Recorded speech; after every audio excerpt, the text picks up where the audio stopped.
네, 오늘은 베드로전서 1장 말씀입니다. 오늘 읽으신 이 베드로전서는 베드로의 편지입니다.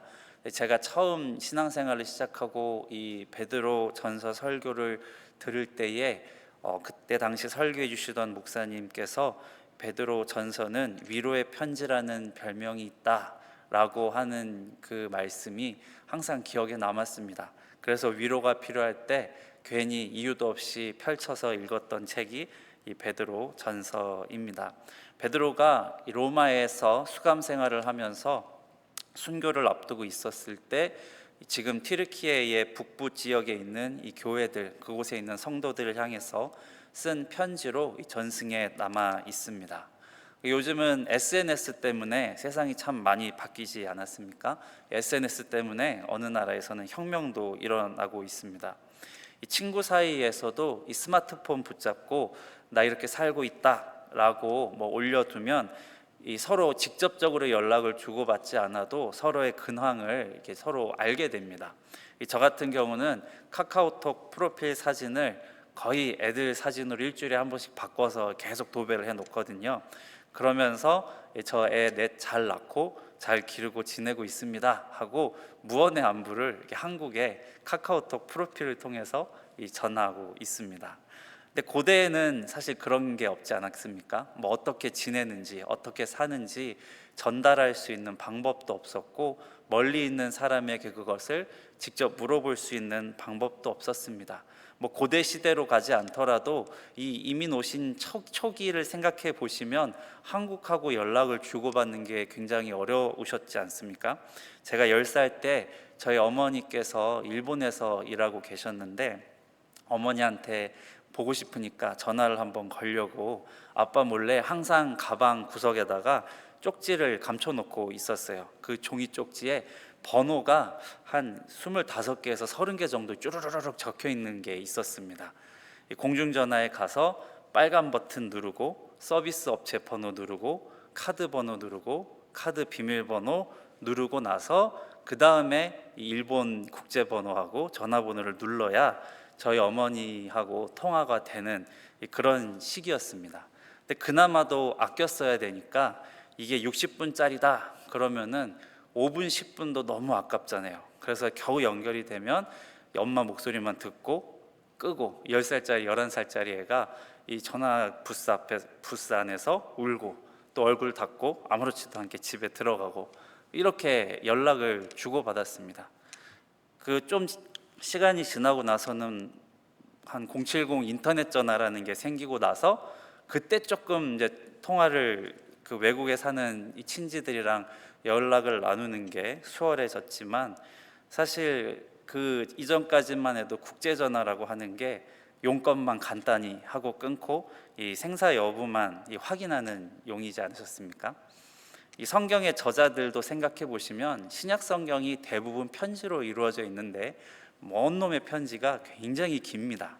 근데 이 신약 성경의 사도들이, 이 저자들이 이렇게 글을 길게 써서 보내고 그것을 남긴 이유도 좀 알 수 있지 않으시겠습니까? 이 고대 시대에는 이 종이도 비쌌습니다. 우리가 쓰고 있는 종이도 아니고 양피지였습니다. 양피지, 사치품 중에 하나였죠.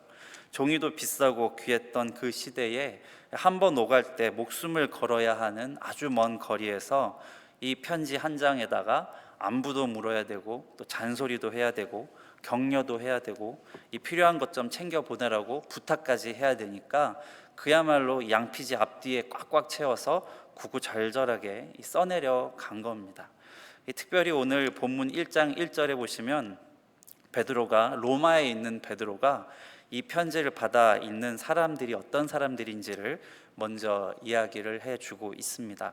베드로전서 1장 1절과 2절에 이 수신자들에 대한 기록인데요. 예수 그리스도의 사도 베드로는 본도, 갈라디아, 갑바도기아, 아시아와 비두니아에 흩어진 나그네 곧 하나님 아버지의 미리 아심을 따라 성령이 거룩하게 하심으로 순종함과 예수 그리스도의 핏부림을 얻기 위하여 택하심을 받은 자들에게 편지하노니 은혜와 평강이 너희에게 더욱 많을지어다 라고 합니다.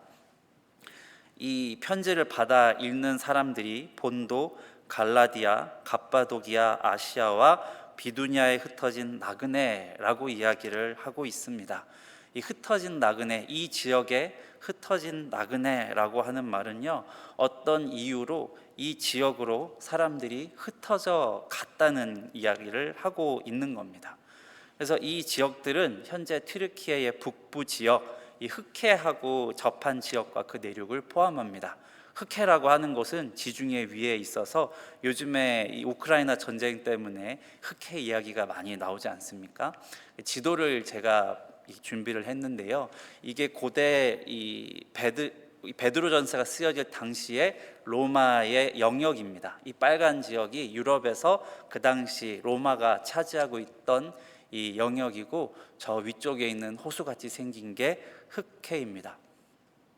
근데 그 중에서도 오늘 이 명칭이 기록된 본도, 갈라디아, 갑바도기아 이런 곳은요, 제가 또 이렇게 표시를 친절하게 해드렸습니다. 흑해 연안과 맞붙어 있는 곳, 그리고 그 안에 내륙 지역을 포함한 곳이에요. 그러니까 이때 당시에는요, 베드로 사도가 있던 당시에 이 베드로전서의 수신자들로 기록되어 있는 이 지역은 로마 제국 안에서도 북동부 변방의 국경 지역에 해당하는 곳이었습니다. 이 본도라고 이 기록이 되어 있는, 우리말로 기록이 되어 있는 지명은 헬라어로 폰토스입니다. 바다를 뜻하는 겁니다. 그래서 폰토스 뒤에 줄줄이 나오는 게 흑해를 이야기하는 거거든요. 흑해 연안에 있는 도시란 뜻이에요. 그리고 아시아라고 알려져 있는 이 말은 해가 뜨는 곳이라는 그 말에서 유래한 헬라어에서 이 지역의 명칭이 주어집니다. 그러니까 해가 뜨는 곳이라는 건요, 동쪽 끝이란 얘기예요. 동쪽 땅 끝이란 얘기죠. 로마가 다스리는 헬라 세계에서 지역 명칭이 국경 바깥에 위치한 바다 이름이고, 또 해가 뜨는 동쪽 땅끝이라는 이름이라고 하면 이 로마 사람들에게는 이 지역은 굉장히 먼 곳이라는 뜻입니다. 서울 사는 사람한테 저 주문진에서 왔습니다 이러면은 거기 해 뜨는 거 보러 가는 곳 땅끝 아닌가요? 이렇게 이야기하는 것처럼 로마 사람들에게 있어서 본도다, 갈라디아다 이런 곳이라고 하면 저 국경 끝에 이방인들하고 접해 있는 야만인들하고 접해 있는 그곳 아닌가 하는 이 이야기를 하는 겁니다.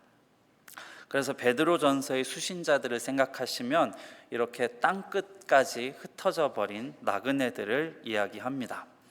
예수님께서 부활 승천하시고 약 100년 동안 이 로마 황제들이 아주 숱하게 이리저리 바뀌는 동안에도 황제들이 일관되게 밀어붙인 정책이 황제를 신격화하는 이 황제 우상화 정책이었습니다.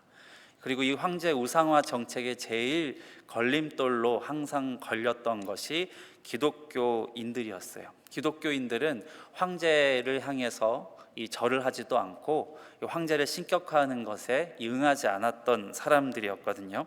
그래서 정치적 정적으로 이 불법 단체 이런 걸로 찍어서 불법 종교 같은 걸로 지정을 하고 박해하고 숙청하는 일들을 했습니다. 그래서 주로 대도시에 머물면서 생활을 했던 기독교인들이 이 로마 제국의 박해를 피해서, 정부의 눈을 피해서 점점 더 멀리 소도시로, 산으로, 바다로 이 로마 제국의 눈과 귀가 잘 닿지 않는 저 땅끝 국경까지 가고 또 간 겁니다. 그리고 그곳에서 이 전도를 했던 것이죠. 이 고대 문서 중에 좀 생소한 것일 텐데요. 소 플리니우스의 서간집이라는 게 있습니다. 이 플리니우스라고 하는 고대 로마 총독이 이 황제에게 보낸 서간문들, 또 개인의 글들을 모아놓은 것인데, 오늘 베드로가 언급한 비두니아와 본도 지역에 이 로마 파견 총독으로 근무를 했던 사람입니다. 이 베드로하고 같은 시대 사람은 아니고요. 베드로 전서가 쓰여진 지 한 40-50년 후에 이 지역에서 총독으로 근무를 했던 사람입니다. 근데 기독교인도 아니었고요. 플리니우스는 그냥 로마 총독이에요. 빌라도 같은. 근데 로마 제국의 입장에서 실제로 그 지역을 다스리면서 기독교인 핍박, 박해를 수행하던 행정관이었습니다. 이 사람이 이 황제에게 쓴 보고서 형식의 편지가 이렇게 종합되어서 현재까지 남아 있고요. 제가 이제 예로 보여드린 이 책이 이게 플리니우스의 서간집이라고 하는 라틴어로 된 이 책입니다. 뭔가 이렇게 신빙성 있는 자료라고 보여드리려고요. 제가 설교 준비하면서 제일 많이 시간 보낸 게 이 책 찾아보는 거였던 것 같습니다. 라틴어는 제가 거의 못하거든요. 할 줄도 모르면서 막 재밌게 찾아봤어요.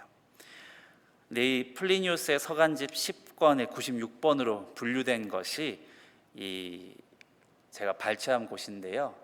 이 부분에 크리스티아니라고 하는 이 표현이 보이실 겁니다.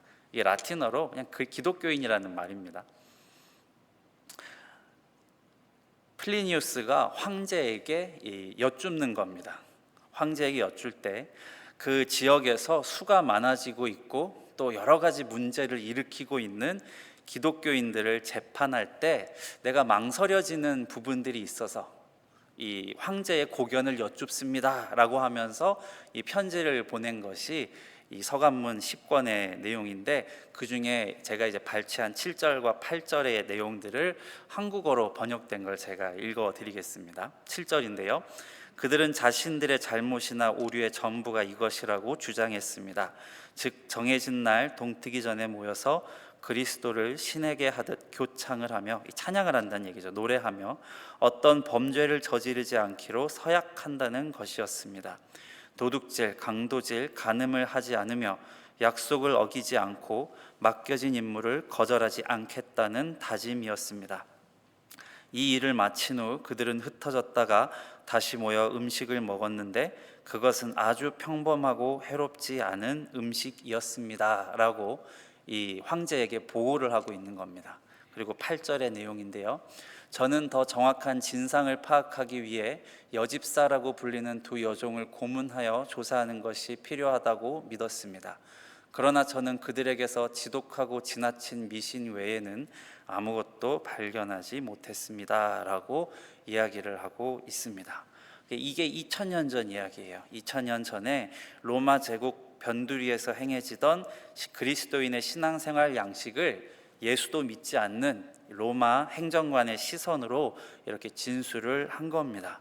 그런데 7절과 8절만 이렇게 보셔도 2000년 전에 이 그리스도인들이 했던 신앙생활의 모습이 오늘날 우리가 하는 이 신앙생활과 참 놀랍도록 비슷하지 않습니까? 주일에 모여서 예배드리고 말씀을 나누고 또 서로 찬양을 하고 서로 한 주를 거룩하고 성결하게 살아가기로 서약하고 다짐하고 또 맡겨진 사명에 순종하겠다고 다짐을 하는 겁니다. 그리고 흩어졌다가 다시 모여서 음식을 먹는데 아주 평범하고 해롭지 않은 음식을 먹었다라고 이야기를 합니다.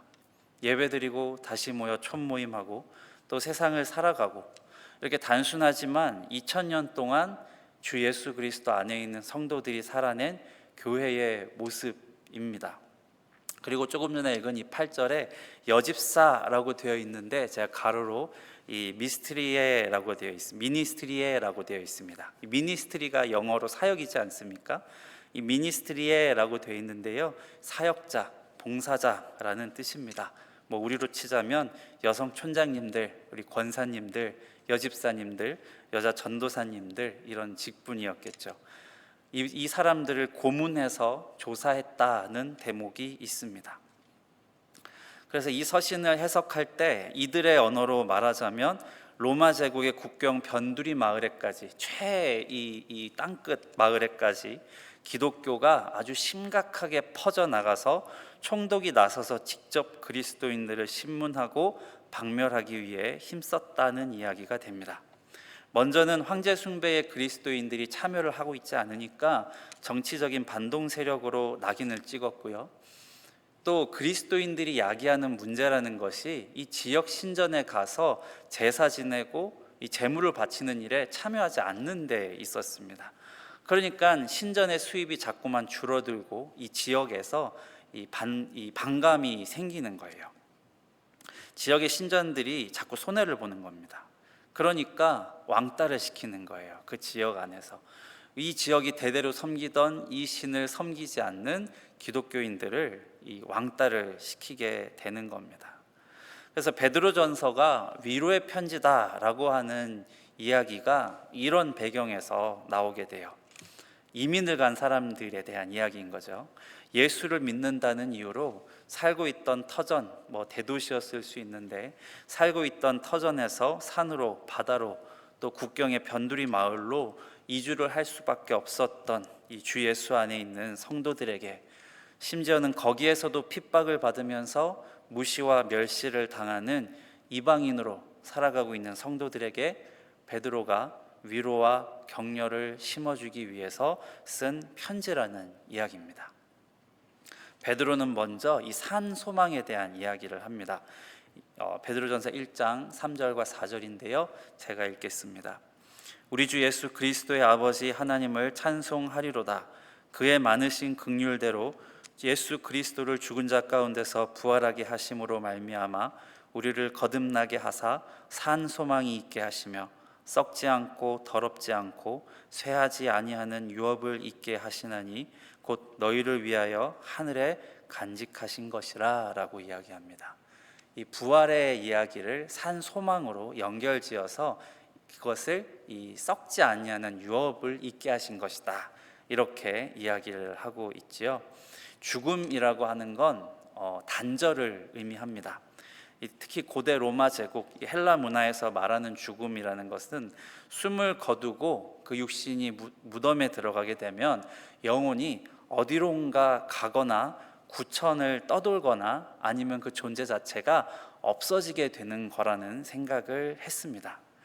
어디로 간다고는 하는데 스틱스 강을 건너가는데 거기서 배를 타려면 배삭스를 내야 된다, 이런 얘기는 하지만 정작 이 스틱스 강을 건너서 가는 곳이 어딘지는 몰라요. 누구와 함께 가는지도 모르고 가는 곳에 누가 있는지도 몰랐습니다. 그러니까 아무것도 모르는 미지의 세계로 내 영혼이 가기에, 그리고 이 생과는 단절되어야 하기에 이 죽음은 무서운 것이었습니다. 우리나라도 마찬가지죠. 죽으면 저승사자가 데리러 온다고 하지 않습니까? 그리고 저승으로 가서 이 염라대왕님한테 재판받는다.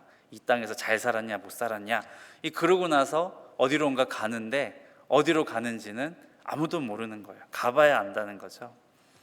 어디인지 모르는 곳으로 내 영혼이 간다, 이게 죽음의 개념이었어요. 그런데 예수를 믿는 그리스도인들에게 죽음은 내 영혼이 육신을 떠나서 알지 못하는 저 세상 어디론가로 가버린다, 그런 개념이 아니지 않습니까? 예수 안에서의 죽음을 우리가 뭐라고 이야기하죠? 하나님의 품에 안긴다고 하잖아요. 예수님이 예비하신 처소에 가서 머무른다, 주 안에서 잔다, 그리고 예수님께서 다시 오시는 그날에 우리가 부활해서 영원토록 하나님과 함께 산다. 이것이 우리가 성경에서 배워서 아는 이 죽음에 관한 개념입니다. 예수 그리스도를 알기 전에는 내가 어디로 가는지 몰랐는데, 내가 죽으면 어디로 가는지 몰랐는데, 예수를 알고서 내가 마침내 다다르는 곳이 어디인지를 이제 안다는 겁니다. 나는 하나님께로 간다. 나를 창조하시고 나를 아시고 나를 인도해 주시는 내 아버지, 나의 목자에게 마침내 가는 것이, 이것이 우리가 아는 죽음 아니겠습니까? 반세기 전까지만 해도 죽음이 굉장히 가까이 있었습니다. 이 100일 잔치를 왜 하는지 아시죠? 이 100일이 될 때까지 이 애가 잘 살아남았다, 그래서 잔치를 해준다는 겁니다. 이 사람의 평균 수명도 지금은 80세까지 늘어났다고 하지만 환갑잔치가 왜 있었습니까? 60세까지 살아남으셨다, 60이 마침내 되셔서 60세 찍으시고 이 마을의 어른이 되셨다라고 해서 이 잔치를 벌여주지 않습니까? 근데 요즘은 26세부터 65세까지 중년이라고 합니다. 아주 범위가 넓어졌죠. 지금은 그렇지만 사실 한 세기 전만 거슬러 올라가도 사람들은 질병 때문에 죽고 사고 때문에 죽고 또 전쟁 때문에 죽었습니다. 그래서 죽음이 그렇게 멀리 있지 않았어요. 그랬던 그때에 이 가장 우리에게 가까이 있고 어디로 가는지 몰라 두려움에 떨게 하는 이 죽음이 끝이 아니라는 사실, 향방을 모른 채 떠나 없어지고 마는 게 아니라는 그 이야기가 아주 특별한 이야기였을 겁니다. 그리고 베드로는 이것을 산 소망이라 불렀습니다. 이 산 소망을 가진 사람들에게는 4절처럼 썩지 않고 더럽지 않고 쇠하지 아니하는 유업을 있게 하시나니 곧 너희를 위하여 하늘에 간직하신 것이라 라고 이야기를 한 겁니다. 내가 죽어서 남길 것이 있다. 나그네 인생이 되어서 내 집도 재산도 세상에 남길 변변찮은 업적도 없는데 내 자녀와 후손들이 항상 나를 기억하고 그 삶에 간직하게 해줄 수 있는 썩지도 않고 더럽혀지지도 않고 쇠하지도 않는 하늘로부터 주어지는 그 유업, 기업, 유산이 있는데 그것이 곧 하나님의 자녀가 되는 복, 예수 안에 있는 구원이라고 베드로가 이야기해주고 있는 겁니다. 내 자녀에게 물려줄 수 있는 것이 없는 것 같이 살아가는 사람들에게 하늘로부터 주어져서 내 자녀 자자손손에게 물려줄 수 있는 유업이 있다, 이렇게 얘기하고 바로 이것이 우리들의 산 소망이라고 베드로 사도가 말하고 있는 겁니다. 떠돌이로 살면서, 나그네로 살면서 제국의 핍박을 당해서 고문을 당하고 예수를 믿음으로 오히려 세상에서 정죄와 왕따를 당하는 와중에도 우리 믿음의 선조들은 주일에 모이고 예수의 이름을 찬미하고 성결하게 살 것을 말씀을 들으며 다짐하고 흩어졌다가 다시 모여서 또 평범한 음식을 나누는 촌모임을 계속했다는 거예요. 그래서 우리가 하는 너무 평범하고 평이하고 매주 반복되는 것 같은 이 당연한 주일 예배와 촌모임과 또 공동체 모임들이 하늘에 쌓인 유업이라는 겁니다. 6절과 7절 말씀입니다. 그러므로 너희가 이제 여러 가지 시험으로 말미암아 잠깐 근심하게 되지 않을 수 없으나 오히려 크게 기뻐하는도다. 너희 믿음의 확실함은 불로 연단하여도 없어질 금보다 더 귀하여 예수 그리스도께서 나타나실 때에 칭찬과 영광과 존귀를 얻게 할 것이니라 라고 합니다. 베드로는 본도 지역에 살고 이 갈라디아 지역에 사는 성도들의 시련을 잘 알고 있었습니다. 이방인으로 살면서 이 외지인은 아무리 열심히 살아도 거기서 2, 3대째 살고 있는 현지인보다는 아무리 죽을 둥 살 둥 노력해도 못 살지 않습니까? 이민자들의 삶이 그 땅에서 2대, 3대째 살아온 사람들의 삶과 이 같은 이 라인에 설 수 없는 것이 그런 데 있어요. 가난과 싸워야 하고 또 사회적인 차별과 핍박을 마주해야 하고 예수를 저주해라, 그리스도를 저주해라 라고 하는 이 당국의 협박에 못 이겨서 결국 그리스도를 저주하고 교회를 떠나는 교우들을 생각할 수밖에 없는 것이 이 베드로 사도 당시에 성도들이 마주한 현실이었습니다. 그러니까 우울하고 힘이 들 수밖에 없죠. 아까 이 플리니우스의 서간집 내용 중에 아주 덤덤하게 이 사람이 행정관으로서 재판관으로서 이야기하는 게 그리스도인들에게 자기가 3번의 기회를 주는데 예수 그리스도를 저주하고 그 신앙을 버리고 황제를 숭배하며 황제 앞에 회개하면 그 이전 것들은 다 없이 해주겠다. 그런데 그 3번의 기회를 놓치면 바로 사형을 시켰다라고 이 보고를 하는 부분이 있습니다. 그러니까 그리스도를 저주하고 교회를 떠나면 살 수 있는 거예요. 그런데도 거기에 불복하는 교우들은 죽고 거기에 순응해서 예수 그리스도를 저주하고 교회를 떠나는 교우들을 바라볼 수밖에 없는 게 이 베드로 시대의 교우들이 살아가는 현실이었습니다. 참 우울하지 않겠습니까? 하나님은 가장 필요로 하는 것 같은 그 순간에는 보이지도 않으시고 들리지도 않으십니다. 지금 당장 나를 지켜주셨으면 할 때 그 불구덩이에 그냥 덩그러니 나를 두십니다. 그런데 베드로는 이 일로 우리들이 잠깐 근심하게 되지 않을 수 없으나 라고 말합니다. 잠깐 근심하게 되지 않을 수 없으나 그리고 7절에 이 믿음의 확실함은이라고 나와 있는데요, 이 확실함이라고 하는 단어는요, 뒤에 나오는 불로 연단하여도 할 때 연단하다는 단어하고 같은 단어입니다. 하나는 명사형이고 하나는 동사인 거예요. 연단하다는 뜻입니다. 그래서 믿음의 확실함이라고 이 의역은 했지만 믿음의 연단이라고 하는 겁니다. 그래서 믿음의 연단은 불로 연단하여도 이 금이 녹아 없어지는 것 같지 않는 이 귀한 연단이 된다라고 이야기를 하고 있어요. 예수를 믿는다는 건 8절에서 마저 이야기하고 있는 것처럼 너희가 눈으로 보지 못하였으나 예수를 사랑하는 것이기 때문에 그렇습니다. 사랑은 불구덩이 앞에서도 없어지지 않아요. 그래서 지금도 눈으로 보지 못하지만 믿고 말할 수 없는 영광스러운 즐거움으로 기뻐하게 되지 않더냐라고 바울이 오히려 물어보고 있는 겁니다.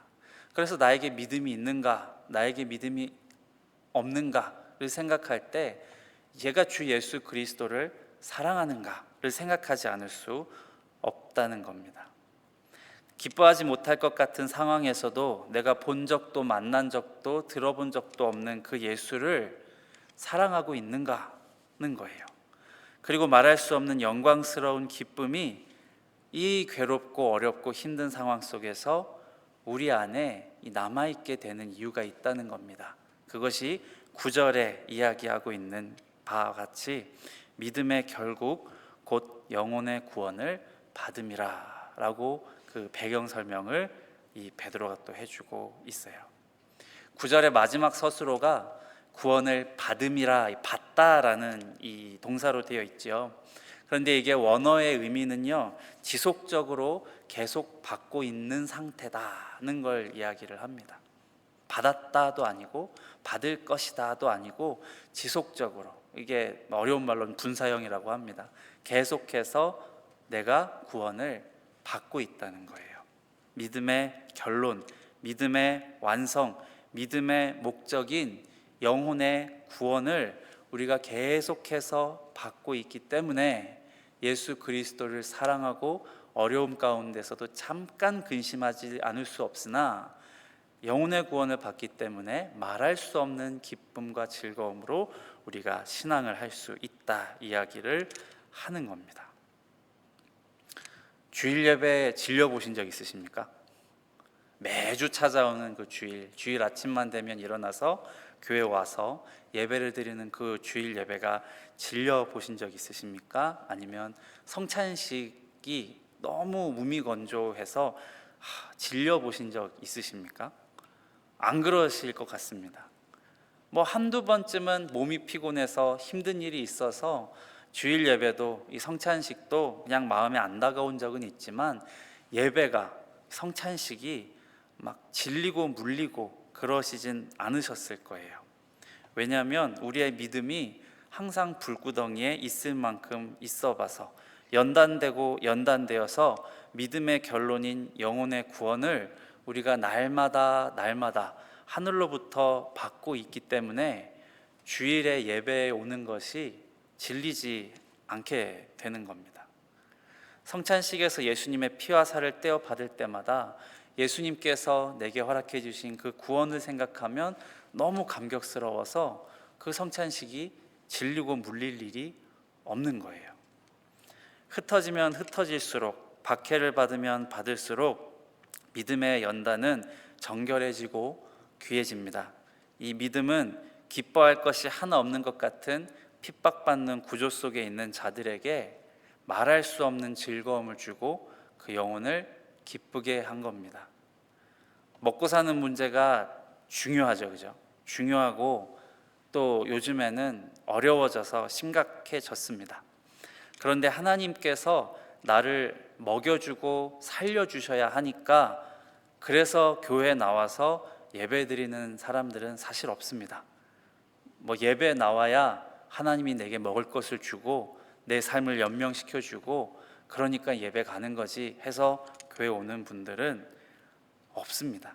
죽을 병이 들어도 돈이 없어도 믿음의 결국 영혼 구원을 우리가 날마다 받고 있기 때문에 모이고 찬양하고 말씀을 듣고 생각하고 다짐하면서 흩어졌다가 다시 모이는 겁니다. 그래서 영혼 구원이 최고의 위로입니다. 베드로가 최고의 위로를 본도와 갈라디아, 아시아에 있는 흩어진 나그네들에게 전하고 있는 겁니다. 돈 없는 사람들에게, 하루 벌어 하루 먹고 사는 사람들에게, 구조적으로, 사회적으로 아예 정부가 나서서 예수를 믿고 더 잘 믿는 사람들은 사형시키고 그리스도를 저주하고 황제 신상에 절을 하는 이들에게 회생의 기회를 주는 그런 핍박이 가득한 세상에서 살아가는 신앙인들에게, 그리스도인들에게 최고의 위로를 전해주고 있는 거예요. 우리의 산 소망이 무엇인지, 우리가 받은 구원이 무엇인지를 떠올리게 해주고 있는 것입니다. 성도님들께는 어떠십니까? 이 구원이 최고의 위로가 되십니까? 내 자녀들이 예수 믿고 하나님 나라에 속한 백성으로 이 땅에서 하나님의 인도하심을 받으면서 나그네 인생을 살아도 이 믿음의 결국 곧 영혼의 구원을 받았으니 난 괜찮다, 예수 믿으면 장땡이다, 이렇게 하실 수 있으십니까? 어려우시죠? 저도 어렵습니다. 우리 아이들이 그저 잘 먹고 잘 살았으면 좋겠는 마음, 남들보다는 조금 더 잘하는 게 한두 개는 있었으면 좋겠고, 커서 돈도 잘 벌었으면 좋겠고, 무병장수 무탈하게 사는 것만 보다가 그렇게 눈을 감았으면 좋겠는 것이 이 부모의 마음이더라고요. 몰랐는데, 애를 낳기 전엔 몰랐는데 아이를 낳고 키우니까 부모의 마음이 그런 것인 것을 알겠습니다. 그래서 예수 믿으면 장땡이야, 끝나, 이 말이 참 어려운 말이라는 것도 잘 깨달으면서 살고 있어요. 그렇지만 믿음이 없이는 주를 기쁘시게 하지 못한다고 하였습니다. 나그네 이방인 된 인생길이어도 주 예수를 믿기 때문에 날마다 이 팔딱거리는 영혼의 구원을 하늘로부터 받으면서 살아가는 것, 그래서 눈으로는 보지도 못했던 주 예수를 알게 되고 주 예수를 사랑하게 되어서 살아가는 것이 인생에서 제일 가는 즐거움이고 기쁨이라고 하는 것을 우리가 알기 때문에 이 썩지도 않고 쇠하지도 않는 이 유업을 우리 자녀와 후손들에게 줄 수 있어야 하는 것입니다. 이것이 그리스도인들의 가치관이 되어야 합니다. 우리의 가치관과 기도 제목과 교회와 또 공동체를 향한 우리들의 마음 위에 언제나 이 믿음의 결국 영혼 구원이 있기를 주님의 이름으로 축원드리겠습니다. 기도하겠습니다.